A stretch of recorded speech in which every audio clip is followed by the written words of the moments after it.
अस्सलाम वालेकुम। मेरा नाम मोहम्मद उज़ैर है। जैसा कि हमने अपनी प्रीवियस वीडियो के अंदर स्मार्ट होम्स और स्मार्ट बिल्डिंग्स के पिलर्स का ओवरव्यू किया था, तो हम इस वीडियो के अंदर इन्हीं पिलर्स को मज़ीद एक्सप्लोर करेंगे। उसमें भी सबसे पहले वाला जो पिलर था हार्डवेयर, उसको हम देखेंगे ताकि इसकी जो मज़ीद डिटेल्स हैं वो आपके सामने आ जाए। जो डिफरेंट सिस्टम्स होते हैं उनके डिफरेंट कंपोनेंट्स होते हैं, और इसी तरह इन डिफरेंट सिस्टम्स के हिसाब से डिफरेंट मैकेनिज़्म होता है कंपोनेंट्स के काम करने का। और इसी तरह डिफरेंट जो कंपोनेंट्स होते हैं डिफरेंट सिस्टम्स के, उनकी प्रॉपर्टीज़ भी डिफरेंट होती हैं। सबसे पहले आ जाता है इसमें हमारा एक्चुएटर्स की जो है वो डिफरेंट टाइप्स होती हैं। जैसे ऑन ऑफ के लिए भी हम एक्चुएटर यूज़ करते हैं, और कर्टन्स को अप एंड डाउन के लिए भी एक्चुएटर यूज़ होते हैं, और इसी तरह लाइट्स के डिमिंग के लिए भी जो है वो एक्चुएटर्स यूज़ होते हैं। तो इसी तरह जो एक्चुएटर्स होते हैं इनकी डिटेल्स में ये होता है कि नंबर ऑफ़ चैनल्स के ऊपर ये डिपेंड करता है। कुछ 1 चैनल के होते हैं, कुछ 4 चैनल के, 8 चैनल के, 16 चैनल्स के, 32 और 64 चैनल्स के। और इसी तरह इनके जो लोड्स होते हैं वो भी डिफरेंट होते हैं। जैसे 200 वाट्स, 300 वाट्स, 400 वाट्स। तो ये सारा डिपेंड करता है कि हमने सिस्टम कैसा डिज़ाइन करना है और हमारी नीड्स एंड वांट्स क्या हैं। जो दूसरी चीज़ें आ जाती हैं वो हैं इंटरफेसेस और गेटवेज़। तो ये जो इंटरफेसेस और गेटवेज़ होती हैं ये थर्ड पार्टी डिवाइसेस को सिस्टम के साथ इंटीग्रेट करने में हेल्प आउट करती हैं। जैसा कि आपको पता है कि एक ही कंपनी के लिए पॉसिबल नहीं है कि वो हर तरह के अप्लाइंसेस और डिवाइसेस बनाए या मैन्युफैक्चर करे।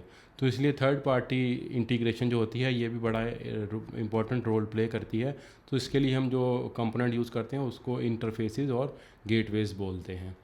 और इसके बाद आ जाती हैं सिस्टम की पावर सप्लाईज़। तो ये जो हमने एक्चुएटर्स और अपना इंटरफेसेस और इस तरह की चीज़ें यूज़ कर रहे होते हैं तो इनको पावर भी चाहिए होती है। तो ये पावर सप्लाईज़ के भी डिफरेंट साइज़ होते हैं, डिफरेंट कैपेसिटीज़ होती हैं। इसके अलावा आ जाते हैं लाइन कपलर्स। लाइन कपलर्स क्या होते हैं? लाइन कपलर्स ऐसे होते हैं कि हर सिस्टम के अंदर नंबर ऑफ़ डिवाइसेस की लिमिट होती है। कुछ सिस्टम जो है 64 डिवाइसेस तक सपोर्ट करते हैं, कुछ सिस्टम जो हैं वो 150 तक, 140 तक। तो डिपेंड करता है कि आपकी नीड्स एंड वांट्स क्या हैं और आपका जो सिस्टम आप यूज़ कर रहे हैं वो कितनी नंबर ऑफ़ डिवाइसेस को सपोर्ट करता है। तो लाइन कपलर्स के बारे में उसकी बेस पे ही डिसाइड होगा आपको चाहिए भी या नहीं चाहिए। इसके बाद आ जाते हैं हमारे सेंसर्स भी जो होते हैं वो डिफरेंट तरह के होते हैं। जैसे मोशन सेंसर्स हो गए, PIR जिनको हम प्रेजेंस सेंसर्स बोलते हैं। इसके अलावा हमारे आ जाते हैं अल्ट्रासोनिक सेंसर, और सेंसर्स की भी एक लंबी तफसील है। इसके साथ आ जाते हैं हमारे डोर कॉन्टैक्ट्स वगैरह, विंडो कॉन्टैक्ट्स वगैरह। तो इनकी भी एक डिटेल है। और इसके साथ साथ जो है वो हम डिटेक्टर्स भी यूज़ करते हैं डिफरेंट तरह के, जैसे गैस डिटेक्टर्स और वाटर लीकेज डिटेक्टर्स। इनका भी जो रोल होता है वो बड़ा इंपॉर्टेंट होता है अगर आपने इन चीज़ों को अपने सिस्टम के अंदर इनकॉर्पोरेट करना है। इसके बाद आ जाते हैं हमारे सर्वर्स में भी मोबाइल ऐप के लिए अलग से सर्वर यूज़ होता है, और डाटा सर्वर जो होता है। बहुत सारे सिस्टम जो हैं वो आपके जो इवेंट्स हो रहे होते हैं उनके बारे में आपको डिटेल नहीं बताते। तो उसके लिए आपको इवेंट लॉग रखना है तो फिर आपको डाटा सर्वर साथ में कनेक्ट करना पड़ेगा। अब डिपेंड करता है जो आप सिस्टम यूज़ कर रहे हैं क्या उसके अंदर इवेंट लॉग्स की ऑप्शन है या नहीं है।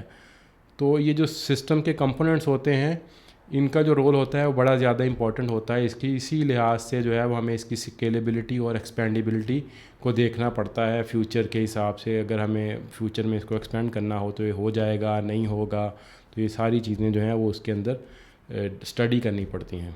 मैं उम्मीद करता हूँ कि ये वीडियो आपको काफ़ी ज़्यादा पसंद आई होगी और ये आपके लिए काफ़ी ज़्यादा हेल्पफुल साबित होगी, और आपको इसमें हार्डवेयर के बारे में काफ़ी ज़्यादा इन्फॉर्मेशन मिली होगी।